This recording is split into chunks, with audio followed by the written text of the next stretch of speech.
Oh, hey there guys, you may have forgotten that I have another account other than Bond Waster. It's actually called Soup. I have a main in-game called Soup that you guys may have forgotten about. I've been playing on my hardcore so much recently that I've been doing nothing on my main account. So I'm still have it. It's not banned or anything, don't worry. I just think that all my recent videos have actually been on Bond Waster, even my update videos. And I wanted to make a video on the main account, and I wanted that video to be the continuation of the Unusual Money Making series. For those of you guys that forgot what the series even is, I pretty much go around the game looking for unusual money making methods. And these aren't necessarily the best methods in the game for money. I mean, they're not going to be Zulrah or Raid's money per hour. They're just unusual ways that they can make you a decent profit in this game. And the cool thing is you guys help me out with this. You guys all send me methods that you've discovered or know about, and you send them to me. I try them out, and if I really like them, I put them in the video. So if you guys know of any unusual ways to make money or any sort of really strange way that makes you a profit, make sure to send me a YouTube message or leave it in the comments of this video, or even a Twitter DM works as well. If you guys do like this series and want to see me put it out more frequently, maybe even like once a week, then make sure to drop a like and a comment on the video so I know you guys want to see it. And also don't forget to send me any of the methods you guys have. Anyways, let's get to the methods. So the first method was actually suggested to me by a lot of people, especially in the past month and a half or so. But the first person to send me it was Dynamo Kiev on YouTube. With an update that actually happened pretty recently, the Monks of Zamorak now 100% guaranteed drop the Zamorak robe top and Zamorak robe bottoms when you kill them. Before, I'm not really sure if it was just always the top or the bottom, or for sometimes you didn't get anything, but now it is always guaranteed that you get both pieces. These robes can actually now be used in free-to-play, I believe. This update also happened recently, which is why they're still pretty popular. I think they're the best magic robes you can use in free-to-play, so they're popular not only in free-to-play, but also low-level pay-to-play. Now, the best place to find these Monks of Zamorak, all located around each other, is at the end of the Underground Pass tunnel. If you guys have done Underground Pass, you remember the part where you have to go to the Disciple of Iabin at the very end and look down the well and everything. There's all those Monks of Zamorak roaming around those agility shortcuts up there. Now, to get to these monks, you guys obviously must have done Underground Pass, and if you want to get back to there efficiently by not having to go through there every single time, the Underground Pass, that is, you guys must have done Regicide as well and have the correct agility level to pass all the agility shortcuts in the Elfland, so the Tehran, whatever you want to call it. Now, I believe there are two really good ways at the moment to get back to the Underground Pass. One is to use the Necklace of Passage, which is part of the new Silver Jewelry update, and pretty much what you do there is you teleport to the outpost, so Joral's outpost, and then you have to run through the Iranwan area, take those shortcuts over there, and then run back to the cave of Underground Pass. But the way I chose was to use the Teleport Crystal, where pretty much you teleport there to Letya, have to run through the gate into Letya, then you have to go through the jungle shortcut, run north, you cross the grass patch on the ground, and then run straight to the cave. Now, you can choose between both, whichever one you like more. I just like this one because I think it's a bit closer. With me, I brought an anti-poison in case I get poisoned by the tripwire. I have a stamina potion as well, so I don't run out of run, and just in case, I bring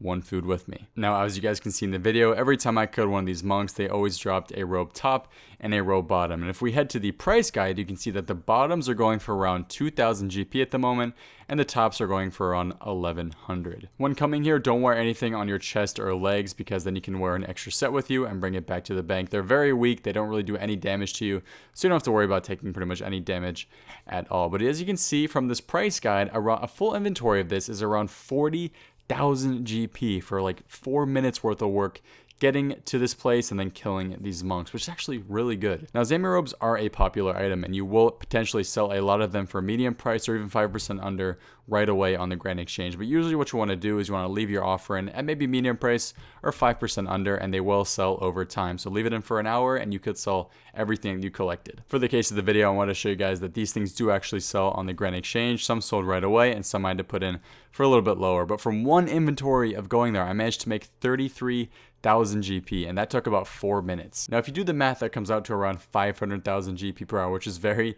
very good. But obviously, as you guys know, prices vary. Some trips take longer than others, so that's pretty much the max you're possibly going to make for this, except on the case that the prices of the robes go up by a lot, which I'm not really sure. Sometimes it happens, sometimes it doesn't. But you're maybe looking at minimum 350k an hour from this, which is still pretty damn good if you're looking to rebuild your account or you need some starter cash and you have the requirements unlocked for this. This is pretty damn good. This next one comes from Taro54 through the YouTube messages. Thank you again, Taro. Now, this method is pretty cool because I know about the items in this method, but I didn't know that the machine existed where these items come from. If you guys have access to the Dorgashan area, you guys have access to a really unique city with lots of hidden features that not many people know about because pretty much nobody comes down here anymore. Dorgashan is a really cool area. The graphics here I think are pretty unique. I mean, it's almost like the dwarf area except for cave goblins.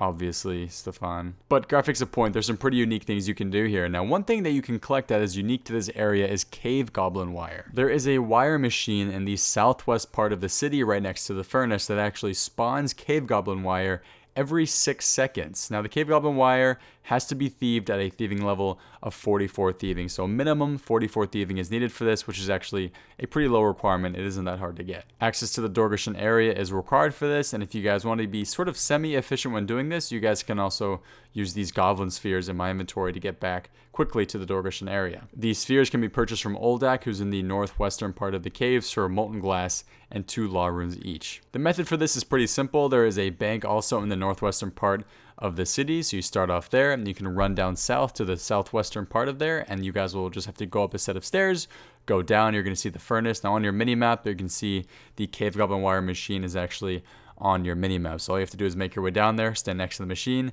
and you can see on the left part that cave goblin wire spawns. Now they spawn every 6 seconds, so it is not a long wait every time you do it. 44 thieving is needed. I think you get 22 XP per thief, so you really don't get caught that much if you have a high thieving level. And per goblin wire that you thieve, you're making about 1000 GP. You can fill up your inventory pretty fast, seeing as these things spawn every 6 seconds, and you're making pretty decent money per cave goblin wire, seeing as they go for around 1000 GP in the Grand Exchange. If you don't mind the repetitiveness of just constantly picking up the cave goblin wire and then banking and running down there, you can actually make okay money per hour doing this. I hopped around to see if there are any other players doing this or even any bots doing this, and I didn't see a single soul in that area. I mean, I didn't see a single soul in this area in general since it's pretty dead, but if you guys are looking for an okay moneymaker with low requirements and you're not going to see many people, this isn't so bad. Now, since the respawn timer is only 6 seconds, I managed to get a full inventory very quickly. I went straight to the Grand Exchange to see if they would sell, and I managed to sell 18 of the 27 right away for 1076 GP, and then I put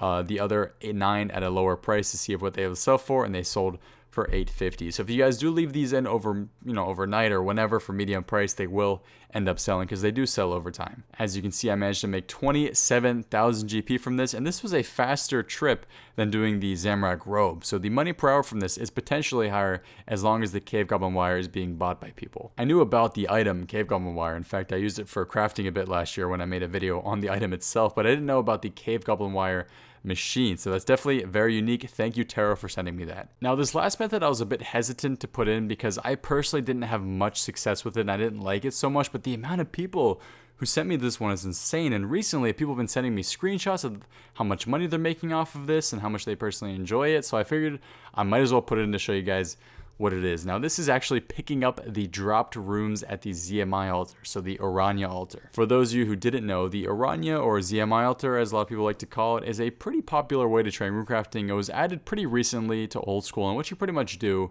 is you follow this path to the very end of the Iranian altar, and when you craft your runes there, you get actually not just one specific type of rune, but a bunch of different types of runes. Now, obviously, depending on your runecrafting level, you sometimes get good runes and sometimes get bad runes. It really depends on what you get, but what a lot of people do is they actually just drop the runes that they don't care about, or some just drop everything in general. Now, most of the time, you guys are going to find runes that people really don't care about, and for a good reason, because they're very cheap and you don't really need them for anything when you're here, and that's mainly like air runes, water runes, fire, body, mind runes, just runes that aren't worth anything and people just drop because they don't want to take up inventory space. But occasionally you guys find some hot shots that are too good to keep the good runes, and you're going to find yourself some death runes on the ground, astral, chaos, blood, cosmic, runes that are actually worth something and were actually worth picking up. Now, the reason I was hesitant to use this is because you really can only do this when it's peak hours, and peak hours means that when the most players are online, so the perfect time zone for Americans, for Europeans to be on at the same time, all doing ZMI. And then you have to hope that people are actually dropping these good runes that are worth something. So a lot of factors need to sort of be put into play for this to actually be viable, but the amount of people who sent me this and the fact that it is, I guess,